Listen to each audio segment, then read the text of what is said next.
పూర్తి వివరాలు చూసే ముందు మా ఛానల్ ని సబ్స్క్రైబ్ చేయడం మర్చిపోకండి. శ్రీ గురుభ్యో నమః. శ్రీ మహాసరస్వత్యై నమః. ఓం నమః శివాయ. నారాయణ శాస్త్రి ఆస్ట్రాలజీ ఛానల్ వీక్షిస్తున్నటువంటి ప్రేక్షక మహాశీలకు స్వాగతం, సుస్వాగతం. ఈరోజు మనము 2025వ సంవత్సరం జూన్ 7వ తేదీ నుంచి జూలై 28వ తేదీ వరకు 52 రోజుల పాటు సింహరాశిలో కుజకేతు గ్రహాల యొక్క కలయిక, అలానే కుజరాహు గ్రహాల వీక్షణం యొక్క ప్రభావం ధనుర్రాశి వారి మీద ఏ విధంగా ఉంటుంది, ఎటువంటి పరిహారాలు పాటించాలి, ఎటువంటి జాగ్రత్తలు తీసుకోవాలి అనేటటువంటి విషయాన్ని మనం తెలుసుకుందాం. ఇక్కడ ధనుర్రాశి వారిని కనుక పరిశీలిస్తే ప్రధానంగా అంటే మీకు 9వ స్థానంలో భాగ్యస్థానంలో కుజ కేతు గ్రహాల యొక్క కలయిక. అసలు కుజుడు దేనికి సంబంధించినటువంటి వాడంటే శక్తికి, ఉత్సాహానికి, ధైర్యానికి, పోరాటానికి, భూములకు, సోదరులకు, కొన్ని రకాలైనటువంటి ఆపరేషన్స్కి కూడా సంబంధించినటువంటి గ్రహం. కేతువు సాక్రిఫైజింగ్కి అంటే త్యాగానికి, మౌనానికి, అదృశ్య శక్తులకి, విడిపోవటానికి, విచ్ఛిన్నతకు, మానసికమైనటువంటి కలవరానికి సంబంధించినటువంటి గ్రహం. అలానే తృతీయ స్థానంలో సంచరించేటటువంటి రాహు యొక్క ప్రభావాన్ని కనుక తీసుకుంటే మాయా, అసంతృప్తి, రాజకీయాలు, గూఢచర్యము, ఆకాంక్షలు, అనైతికపరమైనటువంటి విషయాలకు సంబంధించినటువంటి గ్రహం. ఇక్కడ గ్రహాలు ఎటువంటి ఫలితాలు ఇస్తాయి, అలానే భావాన్ని కనుక పరిశీలిస్తే ఎక్కడున్నాడు? 9వ స్థానంలో ధనుర్రాశి వారికి 9వ స్థానంలో సంచరిస్తున్నాడు. 9వ స్థానం అంటే భాగ్యస్థానం, ధర్మస్థానం అని చెప్పాలి. అంటే గురువులు, ధర్మము, విదేశీయానము, ఉన్నత విద్య, మీ యొక్క ఆశయాలు, వాటికి సంబంధించినటువంటి స్థానం. కుంభరాశిలో అంటే 3వ స్థానంలో రాహు యొక్క సంచారం అనేటటువంటిది శౌర్యానికి, పరాక్రమానికి, సాహసానికి, సోదరులతో సంబంధాలకి, వీటికి సంబంధించినటువంటి స్థానం. ఇక్కడ 9వ స్థానంలో సంచరించేటటువంటి కుజకేతు గ్రహాల యొక్క ప్రభావం కనుక మనం పరిశీలించినట్లయితే జనరల్గా 9వ స్థానంలో కుజకేతువుల యొక్క కలయిక ధనుర్రాశి వారికి దాదాపుగా అనుకూలమైన ఫలితాలు. ఎందుకంటే పోరాట పటిమతో దేన్నైనా సరే సాధించుకోగలిగినటువంటి శక్తి సామర్థ్యాలు కలిగి ఉంటారు. అంటే జీవిత ఆశయ సాధన కోసం ప్రయత్నాలు గట్టిగా ఉంటాయి. అయితే తాత్కాలికంగా మాత్రము కొద్దిగా నిరాశ కలుగుతుంది, అయినప్పటికీ కూడా అంతిమంగా విజయాన్ని సాధిస్తారు. ఇక్కడ మీ 9వ స్థానం అనేటటువంటి ధర్మానికి సంబంధించినటువంటి స్థానం కాబట్టి చేసేటటువంటి పని ఎప్పుడైతే ధర్మబద్ధంగా ఉంటుందో ఖచ్చితంగా ధనుర్రాశి వారు మంచి ఫలితాన్ని పొందుతారు. అంటే గురువులతో సంబంధాలు కానీ, ధర్మ మార్గంలో నడవటం కానీ, ఇటువంటివన్నీ కూడా మీరు చేయాల్సి ఉంటుంది.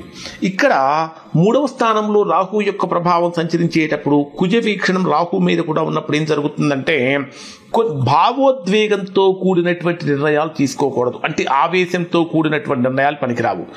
9వ స్థానంలో కేతు యొక్క ప్రభావం, కుజుడు యొక్క ప్రభావం ఉన్నప్పుడు ధనుర్రాశి వారికి ఆకస్మికమైనటువంటి విదేశీ యోగం కలుగుతుంది. అంటే అనుకోనటువంటి విధంగా, లేదా ఇప్పటిదాకా చాలా కాలం నుంచి ప్రయత్నిస్తూ ఉన్నారు, ఇక నాకు రాదులే అని విసిగి వేసారిపోయినటువంటి వారికి కూడా ఒక్కసారిగా గుడ్ న్యూస్ అనేటటువంటిది వస్తుంది. అంటే ఇప్పటిదాకా వీసా వ్యవహారాల్లో ఏర్పడినటువంటి చిక్కులు అవన్నీ కూడా తొలగిపోతాయి. విదేశాలలో స్థిరపడాలనుకునేటటువంటి వారికి ఇది బ్రహ్మాండమైనటువంటి అనుకూలమైనటువంటి కాలం అని చెప్పాలి. 9వ స్థానం అనేటటువంటిది ఆధ్యాత్మిక చింతనకు సంబంధించినటువంటి స్థానం, తాత్వికపరమైన చింతనకు కూడా సంబంధించినటువంటి స్థానం కాబట్టి కేతుగ్రహం యొక్క ప్రభావం కారణం చేత మత సంబంధమైనటువంటి విషయాలలో ఎక్కువగా రియాక్ట్ అవుతూ ఉంటారు. అలానే జ్ఞానాన్ని పెంచుకోవడం కోసం చేసే ప్రయత్నాలు కూడా ఫలిస్తాయి. ముఖ్యంగా చెప్పాలంటే సాధారణం కన్నా కూడా ఆధ్యాత్మిక పరమైనటువంటి విషయాలలోనే ఎక్కువ ఆనందాన్ని పొందే అవకాశం కూడా ఇక్కడ ఈ రాశి వారికి కనిపిస్తుంది. కుజ వీక్షణం రాహు మీద ఉన్నప్పుడు సోదరులతోటి అంటే అన్నదమ్ములతోటి, అక్కచెల్లెలతోటి కొంచెం మనస్పర్ధలు కలిగే అవకాశాలు ఉంటాయి, అనుమానాలు కలుగుతూ ఉంటాయి, లేదా ఆస్తి, కుటుంబ వ్యవహారాల్లో కొంచెం అభిప్రాయ భేదాలు అనేటటువంటి తలెత్తే అవకాశాలు ఉంటాయి. 9వ స్థానంలో రాహు యొక్క ప్రభావం అనేటటువంటి 9వ స్థానంలో కుజకేతు గ్రహాల యొక్క ప్రభావం కారణం చేత మాట్లాడేటటువంటి మాటలు కానీ, అంటే మీరు చేసేటటువంటి పనులు కానీ అత్యంత జాగ్రత్తగా ఉండాలి. ముఖ్యంగా ధనుర్రాశిలో జన్మించినటువంటి వారు సోషల్ మీడియా ప్లాట్ఫామ్స్లో ఉండేటటువంటి వారు అత్యంత జాగ్రత్తగా కనుక ఉండకపోతే సమస్యలు అనేటటువంటివి ఖచ్చితంగా మిమ్మల్ని వెతుక్కుంటూ వస్తాయి. ఈ రాశిలో జన్మించినటువంటి వారికి జాగ్రత్తలు ఏంటంటే 9వ స్థానంలో కేతువు యొక్క ప్రభావం ఉన్నటువంటి కారణం చేత గురువులను, పెద్దలను అనుమానించకండి. గురువులను, పెద్దలను గౌరవిస్తున్నట్లయితే, ధర్మ మార్గంలో కనుక ఉన్నట్లయితే బ్రహ్మాండమైనటువంటి పురోగతి రాశి వారికి లభిస్తుంది. అలానే సోదరులతోటి, మిత్రులతోటి సంబంధాలు కాపాడుకోవటం కోసం ప్రయత్నం చేయండి. చిన్న పొరపాటు జరిగింది కదా అని సంబంధాలు వదిలేసుకోవడం కోసం ప్రయత్నం చేయకండి. విదేశీ యోగాలు, ఊహించినటువంటి ఆకస్మికమైనటువంటి ప్రయాణాలు కలుగుతున్నాయి. వాటిలో చాలా జాగ్రత్తగా అప్రమత్తంగా ఉండండి. ధార్మిక పరమైనటువంటి విషయాలలో కొంచెం అహంకారం పెరిగే అవకాశం ఉంటుంది. అహంకారంతో నడుచుకోకండి. ముఖ్యంగా చెప్పాలంటే మీ సోషల్ మీడియాలో ప్రతిదానికి మీరు ఓవర్గా రియాక్ట్ అవ్వటం వలన కొంచెం ప్రతికూలమైన ఫలితాలు కలిగే అవకాశాలు ఉంటాయి. కాబట్టి కొంచెం జాగ్రత్తగా ఉండండి. పరిహారాలు ఏమిటంటే ఈ రాశిలో జన్మించినటువంటి వారికి మంగళవారం రోజున ఆంజనేయ స్వామి దేవాలయానికి వెళ్ళి ఈ రాశిలో జన్మించినటువంటి వారు 16 ప్రదక్షిణలు చేసి సింధూరాన్ని కనుక ధరించినట్లయితే 9వ స్థానంలో సంచరించేటటువంటి కుజుడి యొక్క ప్రభావం తొలగుతుంది. అలానే బుధవారం రోజున వినాయకుడి యొక్క పూజ వలన కూడా ఈ కేతువు యొక్క ప్రభావం అనేటటువంటి తొలగుతుంది.